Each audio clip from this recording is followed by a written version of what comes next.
DC Blue Advanced garage door operator activating beams. Kindly note, upon activation of this function, make use of a set of infrared safety beams.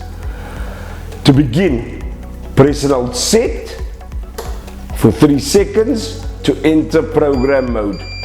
P flash on display, followed by 2 beeps.